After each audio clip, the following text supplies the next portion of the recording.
Noodle doodle. लड़ाका ऊंट और उसका मालिक। एक गांव में रहमत चचा रहते थे, जिनके पास एक बड़ा और ताकतवर ऊंट था जिसका नाम शेरू था। शेरू बेहद खूबसूरत और मजबूत था, लेकिन इसकी एक अजीब आदत थी, वो बहुत जिद्दी और लड़ाका था। अगर कोई इसे प्यार से बुलाता तो वो गुस्से से नाक चढ़ा लेता, जमीन पर जोर से पांव मारता और कभी कभार धक्का भी दे देता। गांव वाले रहमत चचा से कहते, ये ऊंट बहुत जिद्दी है, इसे फरोख्त कर दो। लेकिन रहमत चचा मुस्करा कर कहते, नहीं, शेरू वक्त के साथ समझ जाएगा, हमें सब्र करना चाहिए। मगर शेरू की जिद कम होने के बजाय बढ़ती जा रही थी। वो दूसरे ऊंटों से झगड़ता, अपने मालिक की बात नहीं मानता और बाज औकात सफर के दौरान बैठ जाता और हिलने का नाम ही ना लेता।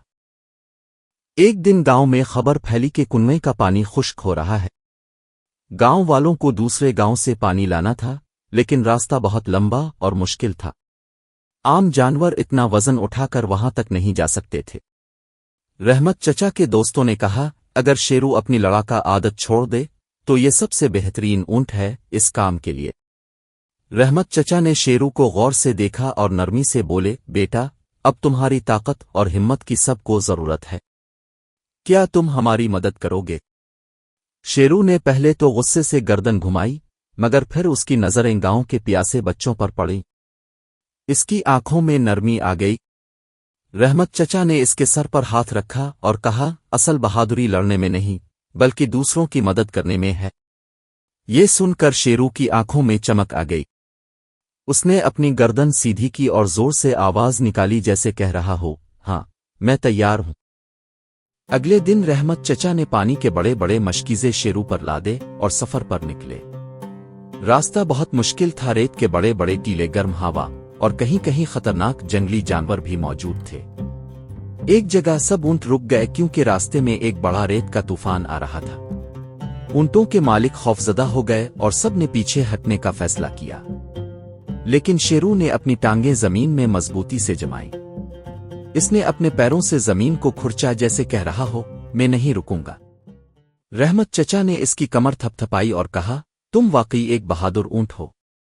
शेरू ने सब ऊंटों की रहनुमाई की और आहिस्ता आहिस्ता आगे बढ़ा। घंटों के सफर के बाद वो पानी के चश्मे तक पहुंच गए। सब लोगों ने मिलकर पानी के मशकीजे भरे और वापस गांव की तरफ रवाना हो गए। जब शेरू और रहमत चचा गांव पहुंचे तो सब लोग खुशी से तालियां बजाने लगे। बच्चे दौड़कर शेरू को प्यार करने लगे और बुजुर्गों ने दुआएं दें। रहमत चचा ने फखर से कहा, यही असल बहादुरी है, जब सबको तुम्हारी जरूरत हो तो तुम हिम्मत ना हारो। शेरू ने खुश होकर अपनी बड़ी बड़ी आंखें बंद कीं और एक जोरदार आवाज निकाली, जैसे कह रहा हो, अब मैं लड़ाका नहीं बल्कि गांव का सबसे बहादुर ऊंट हूं। सबक: असल ताकत दूसरों की मदद करने में है, न कि उनसे लड़ने में। सब्र और नरमी से जिद्दी दिल भी बदले जा सकते हैं। हिम्मत और मेहनत से मुश्किल रास्ते भी तय किए जा सकते हैं।